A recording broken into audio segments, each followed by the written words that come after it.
प्रवास अक्षर न्यूज नाटक पर आप सभी का स्वागत है। प्रधानमंत्री नरेंद्र मोदी ने अमेरिकी राष्ट्रपति डोनाल्ड ट्रंप के ट्रेड फतवों को पूरी तरह खारिज कर दिया है। आज प्रधानमंत्री ने स्पष्ट शब्दों में कहा है कि भारत अपने किसानों, मछुआरों और पशुपालकों के हितों की रक्षा करेगा। प्रधानमंत्री ने कहा कि चाहे इसके लिए मुझे व्यक्तिगत रूप से कोई भी कीमत क्यों न चुकानी पड़े। और देखा जाए तो जिस तरीके से प्रधानमंत्री ने अमेरिकी राष्ट्रपति पर और वो जिस तरीके की हरकतें कर रहे हैं उसका जवाब आज दिया है, वो काबिले तारीफ है। भारत की स्थिति जो मजबूत लगातार होती जा रही है वैश्विक संदर्भ में, आज का प्रधानमंत्री का बयान वो दर्शाता है। प्रधानमंत्री के बयान के क्या मायने हैं, इसका विश्लेषण तो आज की रिपोर्ट में हम करेंगे ही। साथ ही आपको बताएंगे कि जो विदेश मामलों के विशेषज्ञ हैं वो अमेरिकी राष्ट्रपति की धमकियों जो कि रोजाना आ रही हैं उनको, और हम रूस के साथ हमारा जो तेल व्यापार चल रहा है उसको कैसे देखते हैं। तो आइए शुरुआत करते हैं आज की रिपोर्ट की। अमेरिका के राष्ट्रपति डोनाल्ड ट्रंप द्वारा भारत पर एक तरफा तरीके से भारी भरकम शुल्क लगाने और व्यापारिक फतवों के बीच प्रधानमंत्री नरेंद्र मोदी का सख्त और संतुलित रुख सामने आया है। प्रधानमंत्री मोदी ने बिना अमेरिका या ट्रंप का नाम लिए यह स्पष्ट कर दिया है कि भारत अपने किसानों, मछुआरों और पशुपालकों के हितों पर किसी भी अंतर्राष्ट्रीय दबाव के आगे झुकने वाला नहीं है। यह एक ऐसा कदम है जो भारत की आत्मनिर्भरता, संप्रभुता और जनहित को प्राथमिकता देने का संकेत देता है। हम आपको बता दें कि डोनाल्ड ट्रंप ने पहले से ही भारत पर 25% शुल्क लगाया था और हाल ही में रूसी तेल की खरीदारी को लेकर अतिरिक्त 25% शुल्क जोड़ते हुए कुल 50% टैरिफ लागू कर दिए हैं, जो किसी भी देश पर अब तक सबसे ज्यादा शुल्क है। यह सीधा सीधा दबाव बनाने की रणनीति है ताकि भारत अपने व्यापारिक नीतियों को अमेरिकी हितों के अनुसार ढाल ले। इसके जवाब में प्रधानमंत्री मोदी ने दो टूक कहा है कि भारत किसानों, मछुआरों और डेयरी किसानों के हितों पर कभी समझौता नहीं करेगा। हमें इसके लिए भारी कीमत चुकानी पड़ेगी, इसकी मुझे जानकारी है और मैं इसके लिए तैयार हूं। भारत इसके लिए तैयार है। देखा जाए तो यह बयान न केवल साहसी था बल्कि यह अमेरिका को एक स्पष्ट संदेश भी था कि भारत अब अंतर्राष्ट्रीय संबंधों में बराबरी के स्तर पर संवाद चाहता है, न कि दबाव में। आइए देखते हैं प्रधानमंत्री ने अपने संबोधन में क्या कहा। साथियों, हमारे लिए अपने किसानों का हित सर्वोच्च प्राथमिकता है।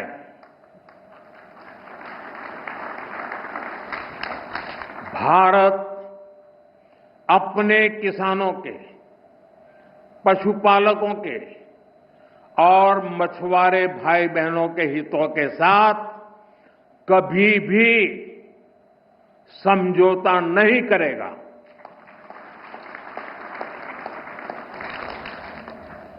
और मैं जानता हूं व्यक्तिगत रूप से मुझे बहुत बड़ी कीमत चुकानी पड़ेगी, लेकिन मैं इसके लिए तैयार हूं।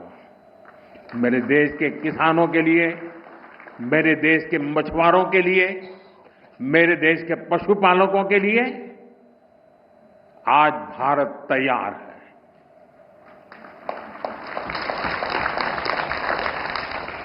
किसानों की आय बढ़ाना, खेती पर खर्च कम करना, आय के नए स्रोत बनाना, इन लक्ष्यों पर हम लगातार काम कर रहे हैं। इसके साथ ही भारत सरकार ने ट्रंप की मांगों को लेकर एक स्पष्ट रेड लाइन खींच दी है। विशेष रूप से कृषि, डेयरी और जीएम खाद्य पदार्थों के क्षेत्र में अमेरिका को बाजार में खुला प्रवेश देने से इनकार कर दिया गया है। देखा जाए तो भारत में छोटे किसान जो जीविका के लिए पूरी तरह कृषि पर निर्भर हैं, अमेरिकी कृषि उत्पादों के साथ वह प्रतिस्पर्धा नहीं कर सकते, क्योंकि अमेरिका के बड़े बड़े फार्मों को सरकार की तरफ से भारी सब्सिडी मिलती है। यदि इन उत्पादों को भारत में बिना शुल्क के आने दिया गया तो भारतीय किसानों की आजीविका पर सीधा खतरा पैदा हो सकता है। इसी तरह डेयरी सेक्टर में भी अमेरिका ने जीरो ड्यूटी की मांग की है, लेकिन भारत ने इसे सिरे से नकार दिया है। भारत की डेयरी व्यवस्था लाखों छोटे पशुपालकों के जीवन से जुड़ी हुई है और यह न केवल आर्थिक बल्कि सामाजिक स्थायित्व से भी जुड़ा हुआ मुद्दा है। इसके अलावा जीएम फूड एक और विवादास्पद क्षेत्र है जहां भारत ने ट्रंप प्रशासन की जबरदस्ती को सख्ती से नकार दिया है। हम आपको बता दें कि भारत में जीएम फूड को लेकर वैज्ञानिक और सामाजिक चिंताएं बनी हुई हैं। अमेरिका की तरफ से ऐसे खाद्य पदार्थों के निर्यात पर दबाव बनाया गया, जबकि भारत ने इसे सार्वजनिक स्वास्थ्य और पर्यावरणीय दृष्टिकोण से अस्वीकार्य माना है। वहीं तेल की खरीद को लेकर भी भारत ने स्पष्ट कर दिया है कि यह निर्णय भारत की ऊर्जा सुरक्षा को ध्यान में रखकर बाजार आधारित तरीकों से लिया गया है, न कि किसी एक देश को लाभ पहुंचाने के लिए। देखा जाए तो डोनाल्ड ट्रंप की व्यापार नीति में एक तरफा लाभ लेने की प्रवृत्ति दिखती है। उन्होंने जिन अन्य देशों के साथ समझौते किए वहां भी टैरिफ कम करने के बदले कोई ठोस रियायत नहीं दी। भारत के साथ भी ट्रंप प्रशासन ने 10 से 20% तक के अतिरिक्त शुल्क इस्पात, एल्यूमिनियम, ऑटोमोबाइल्स आदि पर लगाए, जबकि भारत से उन्होंने पूर्ण टैक्स माफी की मांग की। भारत ने अमेरिका को तेल, खाद, रक्षा उपकरणों आदि की खरीद का प्रस्ताव दिया, जिससे व्यापार घाटा संतुलित किया जा सके, परंतु ट्रंप ने इसे अपर्याप्त कहकर नकार दिया।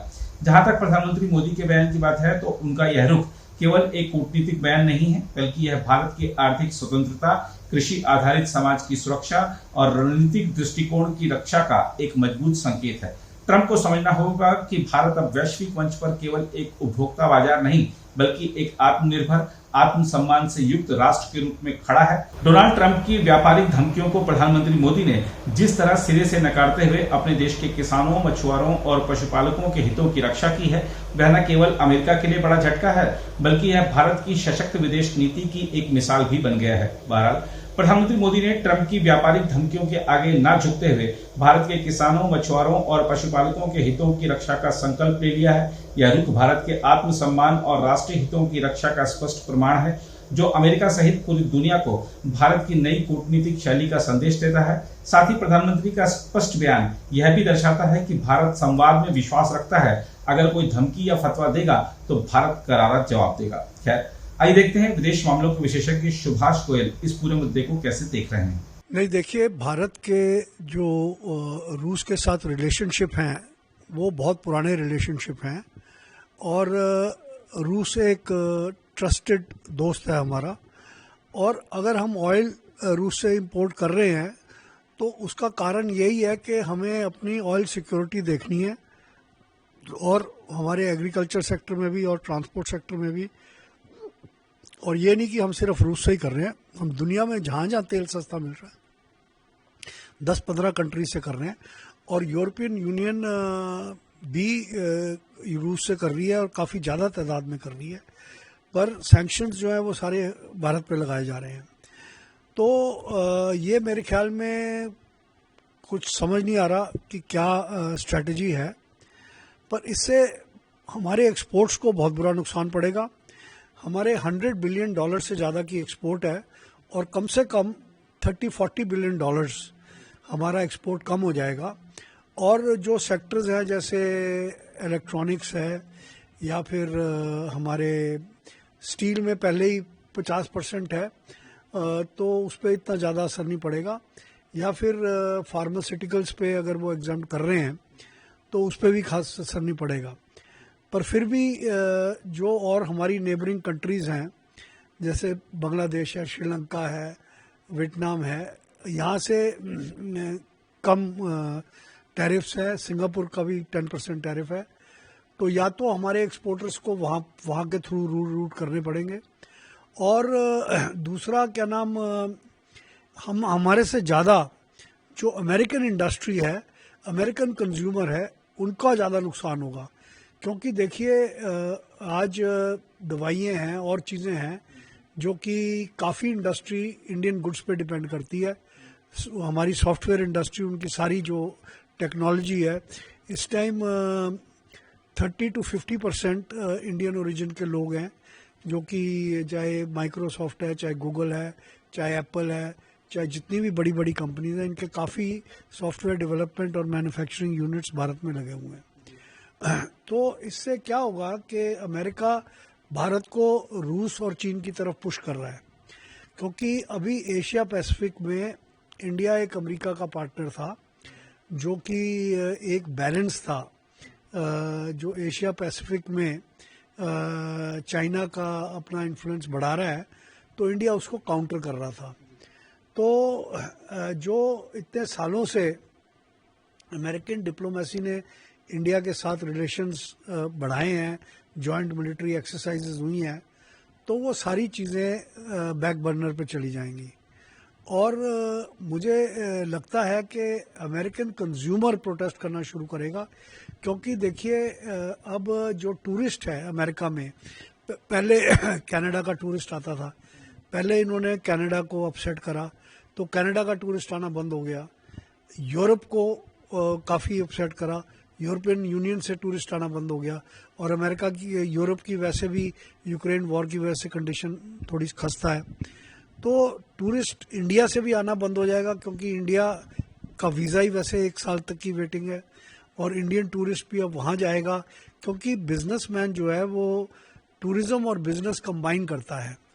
और अगर अमेरिका में बिजनेस नहीं रहेगा तो इंडिया, वो कहते हैं ना कि necessity is the mother of invention, तो हमें नई मार्केट्स ढूंढनी पड़ेंगी। साउथ अमेरिका की मार्केट है, अफ्रीका की मार्केट है, जापान की मार्केट है, ऑस्ट्रेलिया की मार्केट है, आसियन कंट्रीज़ की मार्केट्स हैं, और हमें चाइना से भी और रशिया से भी अपनी ट्रेड बढ़ानी पड़ेगी।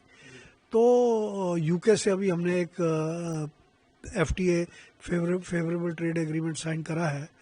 तो मुझे लगता है कि ये जियो पॉलिटिकल सिचुएशन दुनिया की इस टाइम बदल रही है और इसमें भारत का नुकसान तो होगा ही होगा एक्सपोर्ट्स का, बट हमारे से ज़्यादा अमेरिका का और अमेरिका की गुडविल का नुकसान हो रहा है। देखिए, टैरिफ का शॉर्ट टर्म फ़र्क पड़ेगा, ठीक है, पर लॉन्ग टर्म हमारे प्रोडक्ट्स अच्छे हैं, हमें और मार्केट्स मिल जाएंगी।